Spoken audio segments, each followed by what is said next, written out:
Saludos a todos y bienvenidos a este nuevo módulo del curso de Arqueología Bíblica.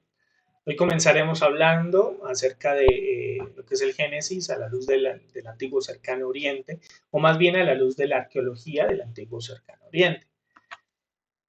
Algunas palabras comunes que vamos a encontrar a lo largo de todo el curso, o más bien algunas regiones de las que vamos a hablar, como por ejemplo Egipto, Judea, Israel, Palestina, etcétera. Algunas de esas palabras que vamos a encontrar es, por ejemplo, Mesopotamia, que es el término más amplio para esencialmente llamar a lo que hoy en día se conoce como Irak o partes importantes de lo que es el actual Siria. Permítanme, les voy a compartir un poco acerca de lo que les estoy hablando. Entonces aquí tenemos a la zona de Mesopotamia, que es lo que vemos aquí subrayado en verde hacia el norte, incluso alcanza a comprender algo de Egipto. Entonces, básicamente el término es Mesopotamia o el nombre Mesopotamia lo que quiere significar es la tierra entre los ríos. ¿En cuáles ríos? Pues entre el río Éufrates y el río Tigris. Eso es lo que significa el término Mesopotamia, el nombre Mesopotamia. Ahora, mientras que nos detenemos un poco a mirar este mapa, les voy a explicar qué es lo que vamos a tratar a partir de este momento. La razón principal por la que nosotros vamos a comenzar estudiando Mesopotamia está relacionada con la historia de la investigación comparativa, y eso es lo que vamos a estudiar en este módulo. Vamos a ver la investigación comparativa. Vamos a ver qué otros registros tenemos acerca de ciertos relatos muy antiguos dentro de la Biblia. Ahora bien, tradicionalmente los investigadores que emplean la investigación comparativa tienden a centrarse en las conexiones entre los materiales mesopotámicos, los registros mesopotámicos y la Biblia, más que en cualquier otra cultura. Esta tendencia se justifica esencialmente después de más de 100 años de investigación de las culturas que rodean el mundo bíblico. Se puede determinar que la cultura mesopotámica es la fuente más fértil para los descubrimientos de conexiones interculturales significativas y de hecho encontramos material o registros bastante intensos, abundantes, que arrojan nueva luz sobre la comprensión de la historia y la cultura de la Biblia. Ya de hecho llegamos a hablar acerca de cuál es el propósito, cuál es el objetivo de la arqueología bíblica particularmente. ¿Sí? Que no es encontrar algo a favor o en contra de una cosmovisión en particular, sino que hablamos de ayudarnos a comprender la historia y la cultura de la Biblia. La cultura egipcia, por ejemplo, ahí la vemos hacia el sur. Ahorita me lo señalo aquí con el puntero. Acá tenemos la parte de Egipto, acá tenemos Egipto, acá vemos el río Nilo, ¿cierto? Sombreado en verde. Acá tenemos, pues desde luego, Israel, Canaán, ¿cierto? El Mar Muerto, el Jordán, esto es Arabia Saudita. Más al norte, pues tenemos ya lo que es el río Éufrates, bueno, Siria, ¿cierto? Nínive, Asiria, Babilonia, Sumeria, bueno, en fin. Ya vamos a hablar más adelante acerca de estos lugares y la relación que tienen con la Biblia particularmente. Pero bueno, ahora me fui por las ramas. La cultura egipcia, por ejemplo, también revela tales conexiones, estas conexiones de lo que es la historia y la cultura bíblica con esta conexión intercultural, mejor dicho. ¿Bien? Entonces, ¿son significativas lo que encontramos en Egipto? Sí, pero en menor calidad y también en cantidad. Por eso nos vamos a centrar en Mesopotamia. Entonces, se puede hacer una declaración similar de las culturas hitita y griega también. Entonces, significativamente tenemos hallazgos, tenemos registros, pero también en menor calidad y en menor cantidad. Otra razón en la que nos vamos a centrar aquí en Mesopotamia es en la investigación comparativa que les estaba hablando, porque es esencialmente tecnológica y está relacionado con el grado de preservación de antiguos textos. En diferentes culturas, los textos en Mesopotamia se escribieron en tabletas de arcilla. un material que es muy duradero, que puede conservarse durante muchos años, incluso en condiciones catastróficas como asedios destructivos, incendios y demás.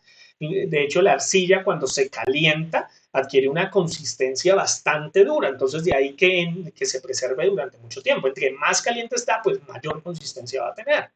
Entonces, como resultado, el suministro de textos de origen mesopotámico a nuestra disposición es significativamente mayor y de mejor calidad que el material literario que podemos encontrar en otras culturas del antiguo cercano oriente, como por ejemplo en Egipto, como por ejemplo en Grecia, como por ejemplo en la cultura hitita, entre otros, como los reinos también de Aram y Canaán. Ya también hablaremos acerca, ya vamos a dedicar unos módulos específicamente a hablar de estas civilizaciones que les estoy mencionando. Entonces, particularmente, de hecho, Aram y Canaán se describieron principalmente en materiales perecederos, como el pergamino o el papiro. Por eso nosotros no encontramos, voy a hacer un poco de spoiler, no encontramos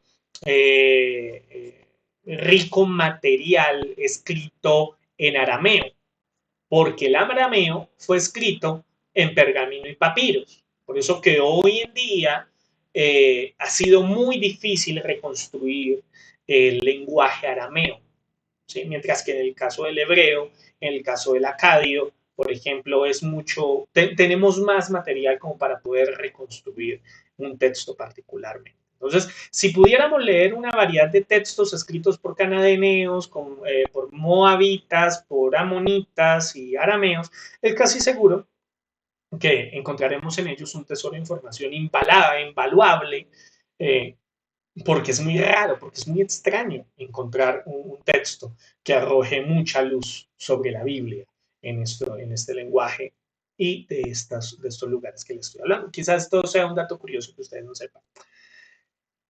Hoy podemos decir que personas vivían en el antiguo cercano oriente.